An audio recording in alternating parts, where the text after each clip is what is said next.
بسم الله الرحمن الرحیم. عباد الرحمن مهربان یم. د پروژې مدیریت یا پروجیکټ منیجمنت اتم درس. په تیر درس کې مو د پروژې په بریالیتوب باندې خبرې کړې وې. په دې درس کې د پروژې د مدیریت په پروسو باندې غږیږو. د پروژې په مدیریت کې ټولې 40 پروسې شامل دي نظر د پی ام باک ګایډ کتاب ته، چې دغه 40 پروسې په 5 ګروپونو باندې ویشل شوي دي، چې هغه ګروپونه عبارت دي له د پیل پروسې دي، د پلانینګ پروسې دي، د تطبیق پروسې دي، نظارت او کنټرول پروسې دي او د پای پروسې دي. یعنی هغه ټولې 40 پروسې په دغه 5 ګروپونو باندې ویشل شوي دي. په دې شکل کې په ډېر ښکاره شکل باندې ښکاره کیږي. تاسو ګورئ کله چې یو نوې پروژه شروع کیږي یا د پروژې یو فاز شروع کیږي، اول انیشیټینګ پروسس یا د پیل پروسې دي. دا چې په دې پروسې کې کوم فعالیتونه شامل دي وروسته راځي. ورپسې د پلانینګ پروسس ګروپ ده چې د پروژې لپاره پلانینګ جوړیږي او پلانینګ کیږي. بل د تطبیق د مرحله پروسې دي او په آخر کې د پای پروسې دي.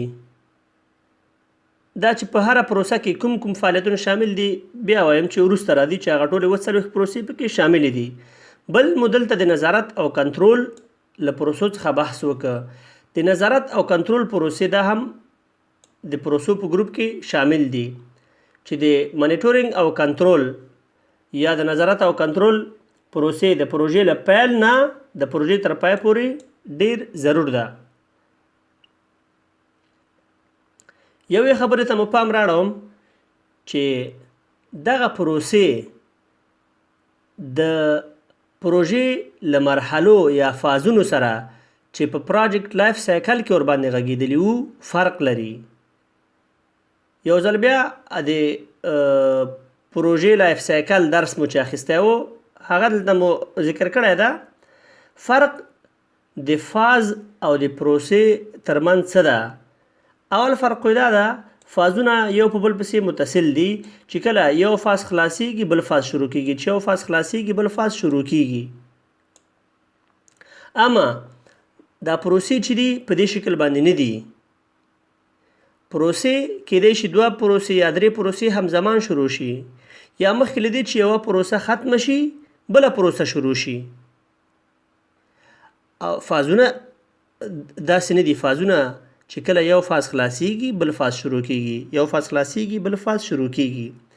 بل فرق دا ده چې دلته ګورو چې پروژه 4 فازونه لري، خو دا د ټولو پروژو لپاره ثابت نه ده. کېدای شي یو پروژه 3 فازونه ولري، یا کېدای شي 5 فازونه ولري، 6 فازونه ولري، چې د یو فاز په ختمېدو سره بل فاز شروع کیږي، د یو فاز ختمېدو سره بل فاز شروع کیږي. اما دغه پروسې په خپله په یو فاز پورې تړلې دي، او کېدای شي په یو فاز کې 2 پروسې یا 3 پروسې، البته د پروسو ګروپونه ترسره شي. مثلا د پروژې د پیل مرحله ده یا د پیل فاز ده، دې لپاره ځان ته پلانینګ کیږي، بیا د تطبیق مرحله راځي او بیا د خلاصېدو مرحله راځي. یا مثلا د پروژې د تطبیق مرحله ده یا د تطبیق فاز ده، تطبیق فاز شروع نقطه لري، بیا خپله د عملي کېدلو مرحله لري، او بیا د دې فاز د ختمېدو نقطه ده یا دغه پای مرحلې دي. یعنی مونږ چې د پروسو څخه بحث کوو، پروسې په خپله د پروژې په یو مرحله کې یا په یو فاز کې ترسره کیږي. او مخکې مو د پروسو خبره وکړه چې پروسې کېدای شي 2 یا 3 په یو نقطه کې شروع شي. دا شکل ډېر ښه واضح کوي. دلته تاسو ګورئ 5 ګروپونه د پروسو: انیشیټینګ ده، پلانینګ ده، ایگزیکیوټینګ ده، مانیټور او کنټرول ده، او کلوزینګ پروسس ګروپ ده. دلته په دې شکل کې ښودل شوي دي د پروژې له پیل نه د پروژې تر پایه پورې، او دا هم لیول ده چې په کومه پروسه کې څومره کارونه دي. ګورئ دلته د پروژې د پیل پروسې دي یا د پیل د پروسو ګروپ ده چې په نامرئي خط باندې ښودل شوی ده. ورپسې د پلانینګ پروسس ګروپ دی چې په دې خط باندې ښودل شوی ده. او بیا ورپسې د ایگزیکیوټینګ یا د تطبیق مرحله ده چې په دې ډبل خط باندې ښودل شوی ده. بیا منیټور او کنټرول د تاسو ګورئ چې د منیټور خط هم د منیټورینګ خط هم له دې ځای نه شروع شوی او د پروژې تر پایه پورې. ځکه مخکې مو ذکر وکړ چې کنټرول د پروژې له اول نه تر اخره پورې مهم ده. او بل هم د کلوزینګ پروسس ګروپ ده. دلته ګورئ چې څو پروسې په یوه نقطه کې شروع شوي یا په ډېر لږ تفاوت سره یو په بل پسې شروع شوي دي. نو دا د پروسو هغه فرق د مرحلو سره د پروژې د فازونو سره چې دا ډېر مهم ده، په دې باندې باید پوه اوسېږو. بل مو د پروژې د مدیریتونو څخه بحث کړی و چې د پروژې 10 مدیریتونه دي یا نالج ایریا هم چې ورته ویلې وه. د دې نالج ایریا او د دې پروسې د ګروپونو ترمنځ څه رابطه ده؟ دلته مو دغه صفحه د پی ام باکس څخه راخیستې ده د شپږم چاپ څخه. تاسو ګورئ چې دلته هغه 10 مدیریتونه انټیګریشن منیجمنټ، سکوپ ده او سکیجول ده او کاست منیجمنټ ده، کوالټي ده او ریسورس منیجمنټ ده، کمیونیکیشن ده او ریسک منیجمنټ ده او پریکیورمنټ منیجمنټ ده او سټیک هولډر منیجمنټ ده. دغه 10 واړه مدیریتونه دلته ذکر شوي دي او په سر د دې جدول کې دغه 15 ګروپونه ذکر شوي دي. هغه 40 پروسې دا دي. مثلا ډیولپ پروجیکټ چارتر ده، ډیولپ پروجیکټ منیجمنټ پلان ده. په دې شکل باندې مختلف ټولې پروسې دلته ذکر شوي دي. هر پروسه په دې جدول کې هر پروسه په یو ګروپ کې شامله ده، له دې 5 ګروپونو نه او په یو مدیریت پورې تړلې ده. یعنی د هغه مدیریت لخوا نه کنټرول کیږي او اداره کیږي.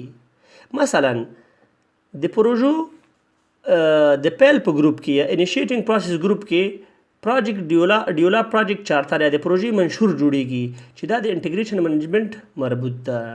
یا مثلا په دې پروسو په دې ګروپ کې آیډنټیفای سټیک هولډر یا د سټیک هولډرز معرفي شامله ده چې دا د سټیک هولډر منیجمنټ مربوط ده.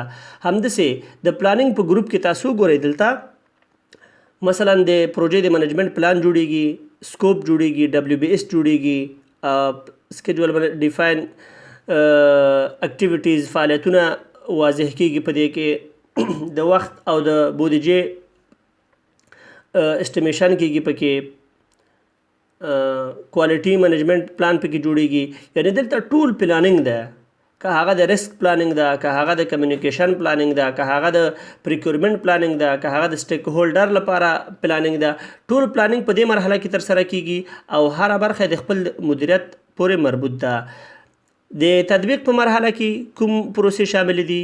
مثلا د عملا د پروژې د شروع کېدلو پروسه پکې شامله ده او همدارنګه مثلا په دې مدیریت کې دلته څه نشته دي. د کوالټي منیجمنټ مربوط ده چې کوالټي باید اداره او کنټرول شي، ټیم باید اداره او کنټرول شي، کمیونیکیشن ده او امپلیمنټ ریسپانس ده، د ریسکونو په خاطر باندې باید د حل لارې ولټول شي په دې شکل باندې. همدارنګه منیټور او کنټرول تاسو ګورئ چې د هر مدیریت په برخه کې دلته یو اکټیویټي شته ده، ځکه چې کنټرول او منیټورینګ د پروژې له پیل نه تر پایه پورې ضرور ده. او بل هم کلوزینګ پروسس ګروپ ده چې په دې کې پروژه پای ته رسیږي او پروژه خلاصیږي. دلته هم تاسو کولی شئ په دې شکل کې په ډېر اسانۍ سره وګورئ. 10 د پروژې د مدیریت ساحې لرو یا 10 مدیریتونه لرو، 15 د پروژې پروسس ګروپ لرو چې هره پروسه په یو مرحله کې شامله ده، یا کېدای شي په 2 مرحلو کې تکرار شي، په 3 مرحلو کې تکرار شي. دغه 4 مرحلې یا پروجیکټ لایف سایکلز دي. نو دا د دې ورځې درس خدای دې وکړي چې مفید تمام شي. دا ویډیو هیله ده چې ځان سره شریکه کړئ، له نورو ملګرو سره شریکه کړئ تر څو نور ملګري هم ترې نه مستفید شي. ډېره زیاته مننه.